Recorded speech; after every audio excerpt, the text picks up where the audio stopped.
تتحول سعيدي لمن سعيدي يرسل طويل سعيدي لمن سعيدي يرسل طويل الكنترول والسابع نعم السابع ياتي في شوط قياسي نعم 7-0 زياد بها ينضم الى المسجلين في هذه المباراة. ما احلى هذا الشوط، ما اروع هذا الشوط، سكور نعم تاريخي بالنسبة للمنتخب المغربي. اذا كنا خسرنا بال6-0 امام البرتغال، ولكن اليوم سنحكي عن رقم قياسي. انطلاقة من اسماعيل العود اسرع في خطأ نعم الخطأ ياتي ببطاقة صفراء. عقب انتظار هنا الكرة تسدد مباشرة والهدف الثامن الخلفي مباشرة إلى الشباك. ألم أقل لكم بأن مرمى كاليدونيا نعم باتت مفتوحة تماما. الطريق نحو مرمى كاليدونيا. التاسع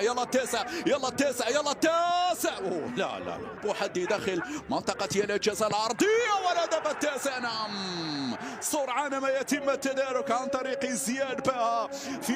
في أقل من 5 دقائق يتم تسجيل هدفين. صرنا 9 أهداف مقابل لا شيء. إذا كنا نتحدث بل تحدث كثيرون عن السقوط المدوي أمام البرتغال. إمكانية رفع الكرة العرضية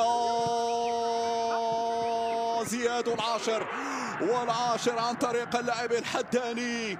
العاشر مباراة للتاريخ وسكور تاريخي في تاريخ المنتخبات الوطنية نعم في مشوار المنتخبات الوطنية. لأول مرة يحدث ذلك 10 أهداف مقابل لا شيء نعم 10 أهداف. نتكلم على البطولات العالمية المباريات الرسمية.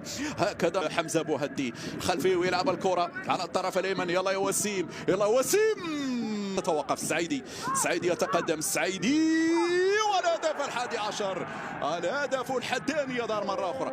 ألم أقل لكم بأن الحداني نعم مهاجم بمواصفات خاصة. الحداني اللي أعطى مؤشرات كبيرة جدا في اللقاءات الودية الماضية، والحداني يظهر مرة أخرى نعم ويسجل الهدف 11 الفيستيفال يا سادة يا كرام.